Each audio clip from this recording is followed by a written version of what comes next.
Welcome to the Invisible India podcast. I'm Jessica. And I'm Abhishek. We are a cross-cultural couple doing life in India, exploring the lesser-known mysteries of Indian culture, Interviewing fascinating figures who have chartered new territories, and sharing life as we raise our multicultural family amongst the complexities of modern Indian life. We are going to talk today about what not to do in an international travel crisis. And why? Why are we going to talk about this, honey? Sharing how to cope up with extremely stressful situation while you're abroad. Well, you're not in your home country or your permanent resident country. Yeah, because we just went through this. We travel quite a bit with our two kids, and not only just within country. So we live in India and we travel a lot within the region. Oftentimes in the U.S., we'll be traveling from city to city by car, by plane. Within India, it's by train, it's by, pretty much any method you can imagine. Plane, train, horse cart. I mean, we've done it all. So we recently went through probably like one of the worst experiences of our life, would you say? Yeah, we did. So it was about 2 months ago, and we have just now found enough emotional healing that we're able to talk about this. So we were traveling from the U.S. to India, and we only do this caravan every 2 years. So we, of course, have tons of stuff with us. We were overly ambitious about the amount of stuff that we had. We had an Airbnb that we had booked, and that was one of the reasons why this may have happened over, say, for example, if we were at a hotel, then the circumstances would have been different. Right. We like to travel a little bit scrappy, which has its advantages and disadvantages. But what happened was we were traveling with a ton of stuff, our two kids, and as we arrived in London, which was our layover place, my bag, which had all of our most important documents, and my computer, which had all of our files, and just a bunch of our important travel things like medicines for the kids, and it was stolen. And it could have been prevented. It was, kind of a mistake on our part as well. But basically, the days following that were probably some of the most stressful days that I've ever experienced, that we may have probably experienced in our marriage. And we want to talk about what not to do in these situations. So I would say number one is don't let panic paralyze you. I mean, obviously, you're going to panic, right? I mean, if you lose all of your most important stuff, you're going to panic. I mean, you didn't panic, right, honey? I panicked inside of me, I guess. I didn't really express it, tried to keep my cool down, I guess. Basically, the first thing was, don't let your panic paralyze you. Make it drive you to action. So, how did panic drive us to action in that scenario? We went to London for our transit. That was one of the purposes, to transit into changing our flights. But we were also going to stay there for not too many days, like 3 or 4 days, which is not a lot for England or London. So, and when this happened, at the moment that we had just arrived, so this had thrown everything. I knew that our vacation is gone. Our 3 or 4 days holiday is gone. And if there's any chance of enjoying any part of the vacation, it will have all the requisition of all the documents has to start right away. Or we will not even be able to leave the country. We'll have to miss the flights or let go of the flights. And we will be in a major further crisis that will ensue. So we jumped on, starting making calls to embassies. Of course, we needed our U.S. passports, and we needed to contact airlines. We needed to contact the Indian side of immigration department and let them know that we have lost pretty much everything. We are in a foreign country and we are in transit. We had to just learn a bunch of new rules and make mistakes and allow other people's mistakes to happen in our, while they gave us wrong information about some things. So we just like have had, I mean, like in this type of case, uh, it's already there's a crisis mode, and then you have further crisis that could take place, smaller Yeah. crisis, and that's what really stressed us out during So- this time. So we ended up staying for like what, 10 days instead of Yeah. 4. Yeah, we're supposed to be there for 4, and we ended up staying, I think, 10 or 12 days because it was crisis after crisis. As much as we tried to mitigate crises, we kept hitting walls. So as we're trying to get our documents back, we got wrong information from the Indian consulate in London. That sent us on a rabbit trail. We tried to get credit flights canceled. Those got screwed up. They said they were going to cancel it, and they never did. We lost a bunch of money. Credit cards we had to cancel. My computer we were trying to track down. We were trying to get files. We had to file for Off- insurance claims. Some people said that Insurance maybe you can get a claims. travel insurance. Yeah, it was like crazy. We had to figure out where we were going to stay. We still haven't Yeah, 2 months later. got any updates on if we're going to get any money back Right. from our loss. Right. And then, of course, our kids are like freaking out, They're like, when are we going home? And just trying to manage that emotionally. Basically that we both, within that panic, you have to like remain strong and realize that there is going to be a time that I'm going to be able to break down and cry about this, but it's not right now. Right? Like both of us just had to be the parents and had to be support for each other so we didn't lose our ever-loving minds.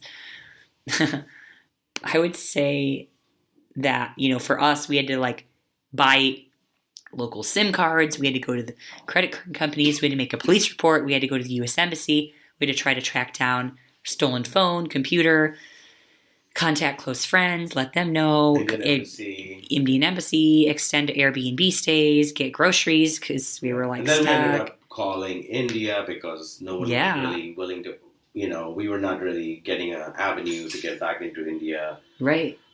Through the embassy, and everything was like really expensive. Like we have permanent residency to live in India, so it was kind of bad because we would need a visa to get back into India while we actually have a lifetime, residency cards. So it was such a mess to apply for expensive visa when we already have like green card to live here. So that was disappointing. That was hundreds and hundreds and hundreds of dollars, maybe thousands of dollars, just in visa, let alone flights and all the stuff and computer and transportation that we had to pay for. But that being said, the first 3 days I think were really shot for us because we were emotionally a wreck. We had to run from office to office. Last, I would say 3 or 4 days, 4 days we enjoyed. First 4 or 5 days we didn't. And last 3 or 4 days we got to really enjoy and put that in the back of our mind, even though it was in our mind. It was just like in the side of our mind. Or we had just been able to like do everything possible which was in our control. So we kind of felt like we could do other things. So we got to see Cambridge and we got to see some of London. And we got to see some friends that we know in London. Yeah. So just really, we got to attend this Desi community gathering in, I don't even remember what the neighborhood was, but... I don't remember either, but it was interesting. It was good. It was like the little India of London. That's one difference little Pakistan. between Chicago and London is that London has so many little Indian towns all spread out all over the city, whereas Chicago or New York has like one main India town and everybody else lives in the suburbs or other parts of the city. And it doesn't feel a lot like India in other places. But in London, there are many places, blocks and blocks, where it looks like India, Pakistan. So it's kind of interesting dynamics there. Because we really wanted to be back in India, so we just had to feel like we were already back in India. So I think that one of the things that was really helpful is that we let that panic drive us to action. And then after we panicked and got into action, we decided, all right, things are in place. So we can either sit around the hotel in our Airbnb and sulk, or we can actually go out and enjoy ourselves. And so that's what we were able to do, is just make sure that we had our stuff with us, phone numbers and contact details.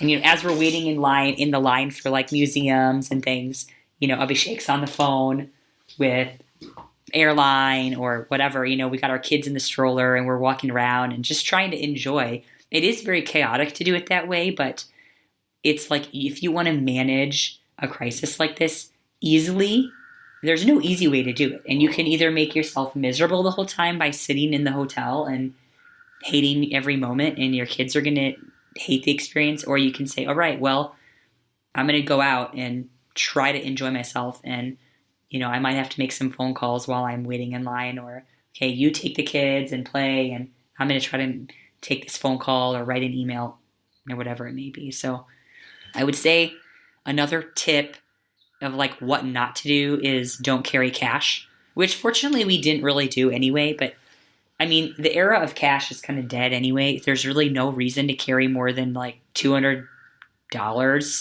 ever. One of the things we had done is we had split up our cash and some of our valuables into other bags. So that at least helped us a little bit. It wasn't like the most devastating. I mean, it was pretty devastating, but at least cash was not too much cash was lost. Another thing that we really, expert travel tip that we didn't really do was don't carry an excessively huge amount of stuff that you can't manage. So not playing hot potato with your stuff.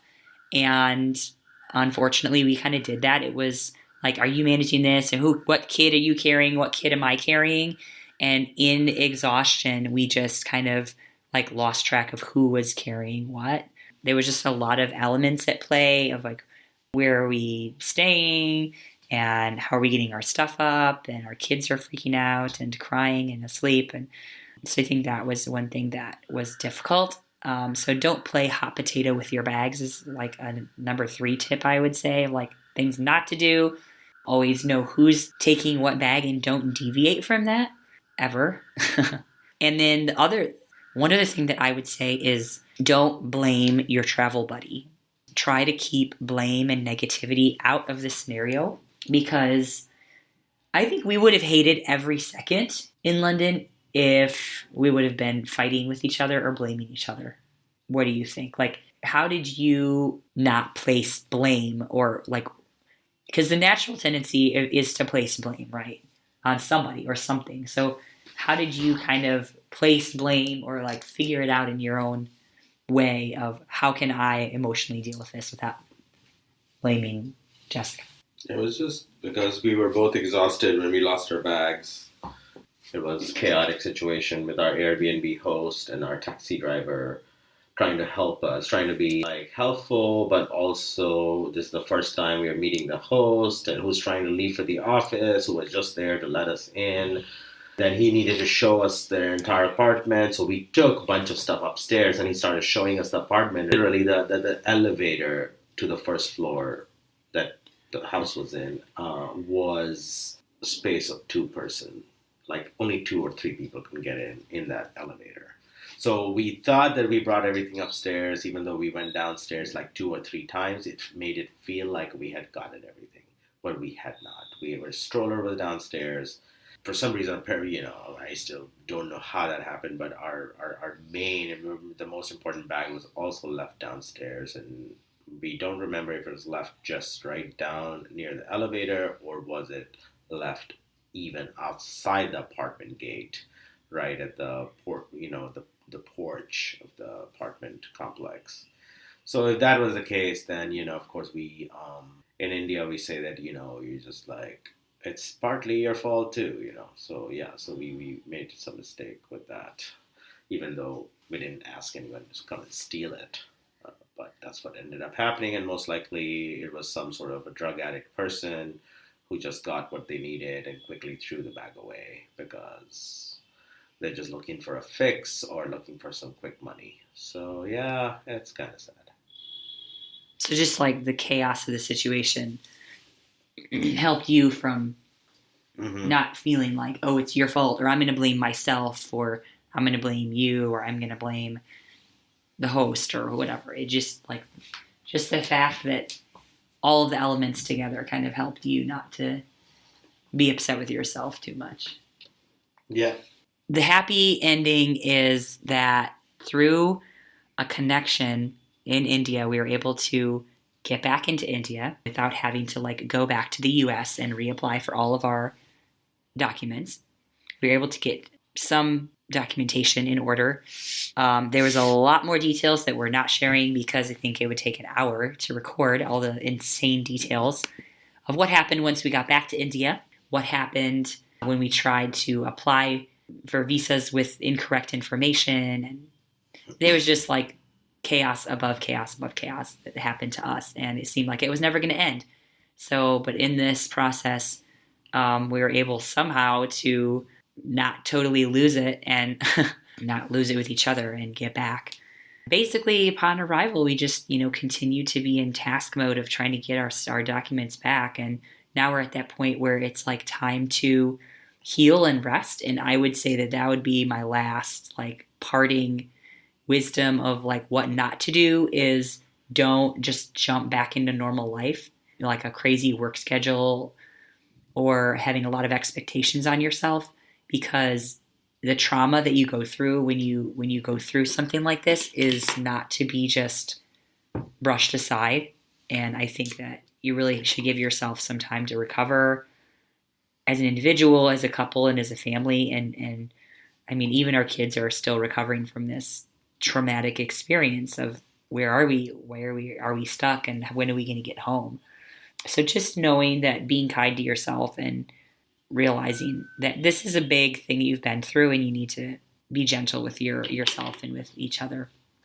And with that, we'll close it off. And thanks for listening. We're going to keep you updated with our journey and our travels and the places that our work takes us and how to live life as a family, unique circumstances. So thank you for listening. In some ways, we're still recovering, I feel like, factually, until we have all our documents back. I feel like we haven't recovered logistically, but emotionally too, we are recovering. And I hope it doesn't ever happen again, ever. And it's not something that we wish to happen to anyone. And please protect your belongings, especially the bag or documents that you have, and also keep all the documents scanned somewhere so that you have evidence that you had these documents before it was stolen. So all those are good tips that we sort of gathered and learned and became real to us. So I'll put a blog post out too with more practical detailed tips of actually how to prepare, and so these kind of things are less likely to happen to you.